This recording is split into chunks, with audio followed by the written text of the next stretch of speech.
رحمۃ اللہ وبرکاتہ۔ اچھا، بچوں کو عام طور پر جو ہے وہ تلفظ اور تسمیہ پڑھنے میں ان کا ٹھیک نہیں رہتا، پھر ساری زندگی وہ ایسے ہی پڑھتے ہیں۔ تو بچوں کو سب سے پہلے تو آپ نے تلفظ ان کا ٹھیک کروانا ہے تلفظ اور تسمیہ میں، ٹھیک ہے؟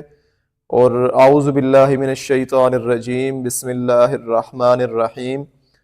بچے جو ہے وہ عام طور پہ، کیونکہ میں ایک ٹیچر ہوں، ظاہری بات ہے، تو مجھے کافی حد تک جو ہے وہ اس چیز کا آئیڈیا ہے کہ بچے عام طور پر یہ پڑھتے ہیں کہ اعوذ باللہ من الشیطان الرجیم، شیطوا بھی بولیں گے، یہاں پہ بھی واو کی آواز نکالیں گے، اس کے بعد نروا جیم میں وہاں پہ بھی واو کی آواز نکالیں گے، ٹھیک ہے؟ تو یہ تلفظ جو ہے یہ غلط ہے، عام طور پر یہ تلفظ غلط ہے، بلکہ ان کو بچوں کو سمجھایا جائے کہ واو کی آواز تو کہیں بھی نہیں ہے۔ اعوذ باللہ من الشیطان الرجیم، شیطان میں شیطوا نہیں ہے، یہاں پہ واو کی آواز نہیں ہے۔ نروا جیم میں نر جیم ہے، نروا جیم نہیں ہے، یہاں پہ بھی واو کی آواز نہیں ہے۔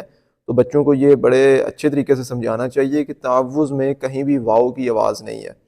آگے بسم اللہ ہے، بسم اللہ میں بھی دو جگہ پہ واو کی آواز جو ہے وہ بچے پڑھتے ہیں عام طور پر، عموماً اگر آپ سنیں گے کسی بھی بچے سے تو وہ اسی طرح ہی پڑھے گا، بسم اللہ الرحمن الرحیم، اسی طرح عام طور پر بچے پڑھتے ہیں، حالانکہ اس طرح بالکل بھی ٹھیک نہیں ہے۔ بسم اللہ الرحمن الرحیم، تو آپ نے واو کی آواز بالکل بھی محسوس نہیں کی۔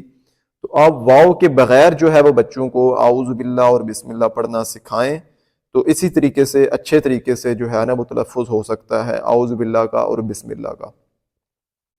جیسے اعوذ باللہ من الشیطان الرجیم بسم اللہ الرحمن الرحیم۔ ایک تو جب بچوں کو روانی سے اور آسانی سے پڑھایا جائے گا اور اس کو آرام سے پڑھایا جائے گا تو وہ اس سے آسانی سے پڑھا جائے گا۔ ایک بچہ جو ہے اعوذ باللہ من الشیطان الرجیم بسم اللہ الرحمن الرحیم ایسے پڑھے گا تو اس کو نہ اس کو سمجھ آئے گی اور نہ استاد کو سمجھ آئے گی کہ وہ کیسے پڑھ رہا ہے۔ اس کو جو ہے وہ ایک تو بڑے آرام سے پڑھایا جائے، اعوذ باللہ من الشیطان الرجیم بسم اللہ الرحمن الرحیم۔ واو کی آواز کہیں پہ بھی نہیں ہے، ٹھیک ہے؟ تو لہٰذا واو کی آواز جو ہے وہ بچے کو سمجھایا جائے کہ یہاں پہ واو نہیں ہے، لہٰذا واو کی آواز نہیں آنی چاہیے۔ اس طریقے سے آپ تلفظ اور تسمیہ کا جو ہے وہ تلفظ ٹھیک کروا سکتے ہیں۔ جو